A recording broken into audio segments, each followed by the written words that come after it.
Masih jauh. Baik teman-teman, terima kasih atas kehadirannya. Assalamualaikum warahmatullahi wabarakatuh. Waalaikumsalam. Selamat hari Minggu dan 14 hari menjelang hari pemungutan suara. Sebelum 14 hari ya?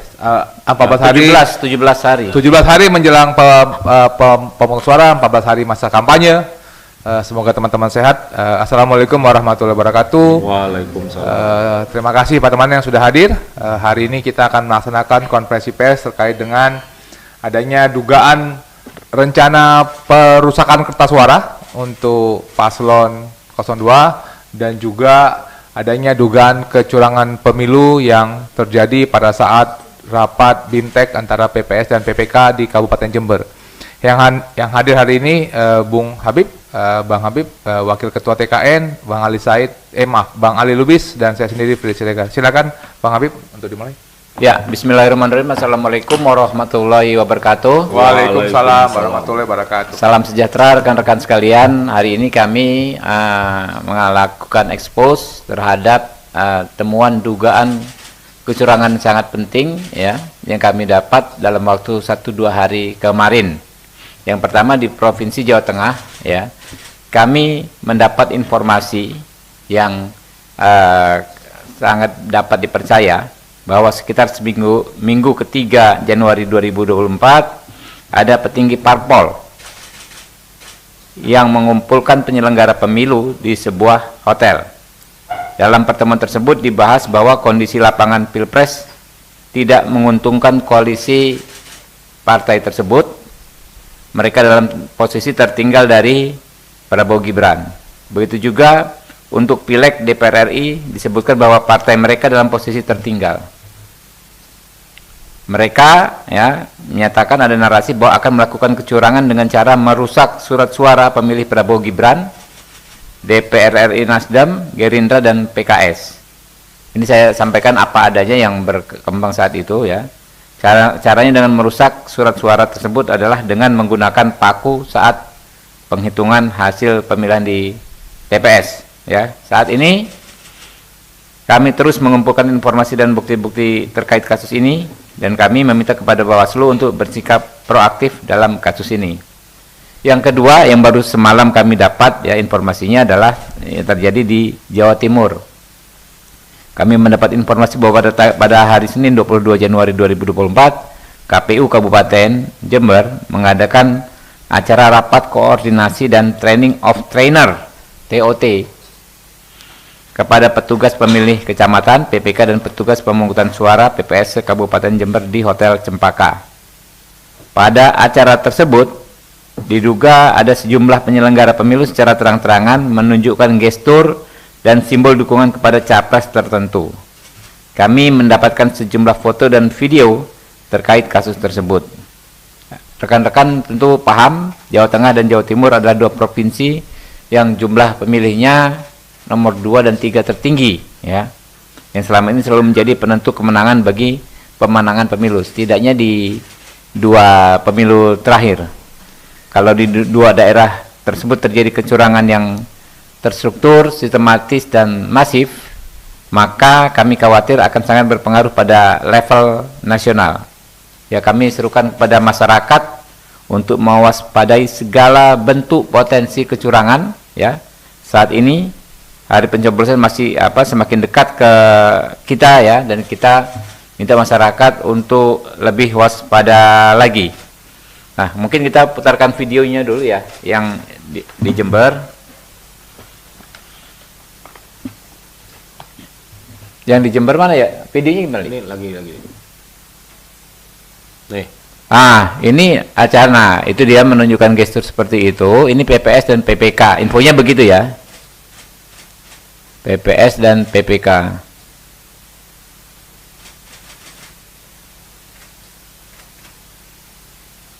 Tinggal ditelusuri apa jabatan orang-orang ini apakah benar penyelenggara tapi acaranya PPS dan PPK.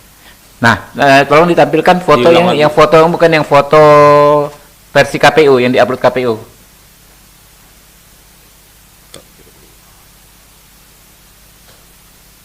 Pakai apa? Pakai HP dulu bisa? Enggak dikirim pakai. Yang versi KPU. Ya, sambil yang video tadi diulang aja nggak apa-apa. biar teman-teman mastiin. Yang versi KPU dulu mana? Ini Pak.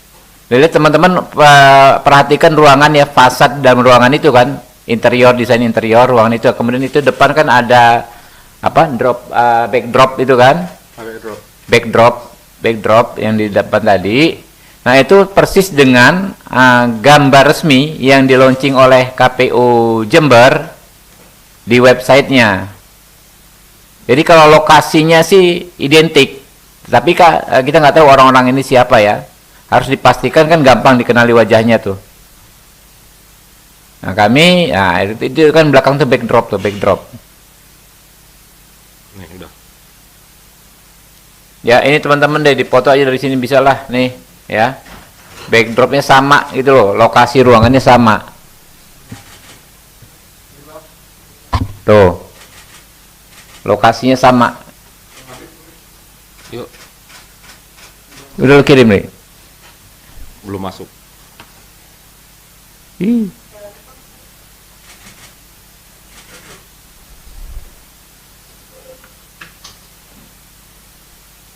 Oke ya. Bang Chris sudah masuk. Udah masuk. Kirim ke Randy. Ke Randy ya. Sambil ini, yang kedua, nah ini tadi ya, soal perusakan surat suara. Nah, seperti ini kurang lebih. Biasanya kalau dulu ya, sejak zaman Orde Baru ini sebenarnya praktek lama. Teknik melakukan kecurangan dengan merusak suara. Yang ini yang kami khawatirkan terjadi. Kan begini model bentuknya ya.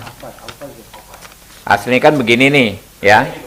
Diambil, nah di sini biasanya dia seolah-olah ada paku menonjol gitu loh. Di meja. Jadi begitu suara yang terbuka begini, secepat kilat nih, ya. Terlihat misalnya nomor urut 2 dirusak begini ke paku yang di sini. Jadi sudah nomor 2 tercoblos, misalnya nomor 1 ikut tercoblos. Sehingga surat suara menjadi rusak. Begitu dibuka, 2. oh 2, yang nomor 2 dicoblos, ya kan? Yang nomor 1 juga dicoblos. Nah, itu teknik merusak. Yang kemarin menurut informasi kami dibahas detail di hotel tersebut, gitu. Ada proses.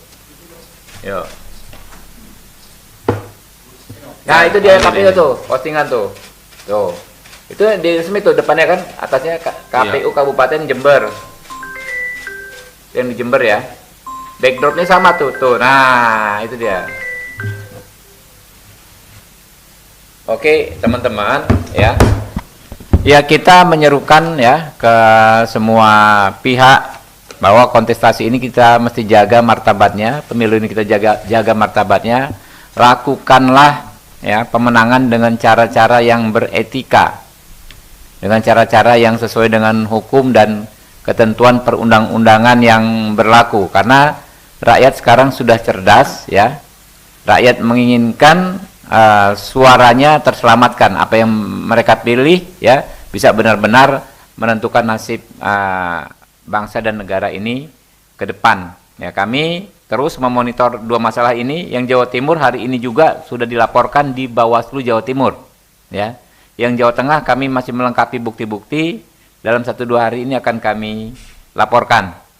Ada tambahan dikit dari Pak ini, apa namanya, Fritz. Ya. Saya copot dulu pakunya ya, izin. Udah kena jadi urusan. Nanti kampanye belum selesai, Bang. Teman-teman sekalian, kami mau mengingatkan kepada seluruh penyelenggara pemilu serta para pihak-pihak bahwa pasal 510 daripada Undang-Undang Pemilu telah mengatakan bahwa setiap orang dengan sengaja menyebabkan orang lain kehilangan hak pilihnya dipidana dengan pidana penjara paling lama 2 tahun dan denda paling banyak 24 juta. Kami juga perlu mengingatkan kepada kita semua bahwa ada pasal 532 yang mengatakan bahwa setiap orang dengan sengaja melakukan perbuatan yang menyebabkan suara seseorang menjadi tidak bernilai. Jadi tindakan yang melakukan untuk tadi, yang dimana suaranya ataupun kertas suara itu menjadi rusak, karena menurut Bang Habib bisa saja itu suaranya bukan saja dicoblos ke 1, tapi dibuat bolongnya banyak, itu menyebabkan kertas suaranya menjadi rusak dan tidak bernilai. Itu berpotensi kena kepada pasal 532. Dan juga pasal 534 yang mengatakan setiap orang dengan sengaja merusak atau menghilangkan hasil pemungutan suara yang sudah disegel, itu juga ada pidananya. Bagi para penyelenggara pemilu yang terlibat dalam proses perusakan kertas suara, sebagaimana tadi yang diduga akan dilakukan itu berpotensi adanya penambahan sepertiga pasal 554 apabila dilakukan oleh penyelenggara pemilu. Teman-teman sekalian, mungkin teman-teman sekalian sekarang udah mulai banyak diperbincangkan terkait dengan adanya dugaan pelanggaran TSM, terstruktur, sistematis, dan masif, sebagaimana pasal 286 ayat 3 daripada Undang-Undang Pemilu. Kami perlu mengingatkan bahwa tindakan-tindakan perusakan kertas suara yang dilakukan secara masif melalui penyelenggara pemilu merupakan salah satu unsur terpenuhinya makna terstruktur, sistematis, dan masif, dan itu perlu menjadi perhatian bagi kita semua.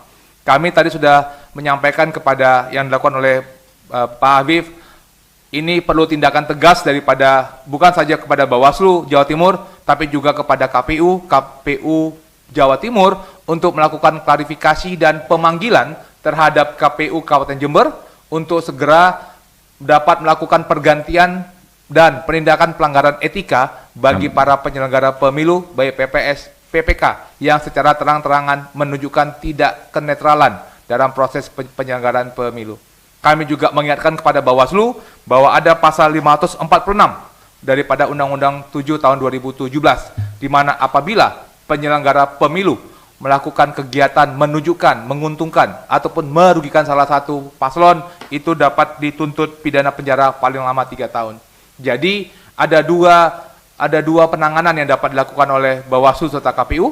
Secara etika, KPU dapat langsung segera mengganti, dan secara pidana, Bawaslu Jawa Timur dapat segera melakukan penanganan pelanggaran pidana.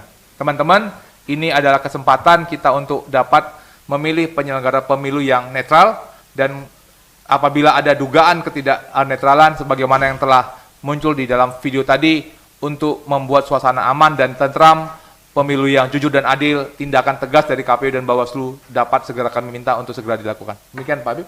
Ya, terima kasih teman-teman ya.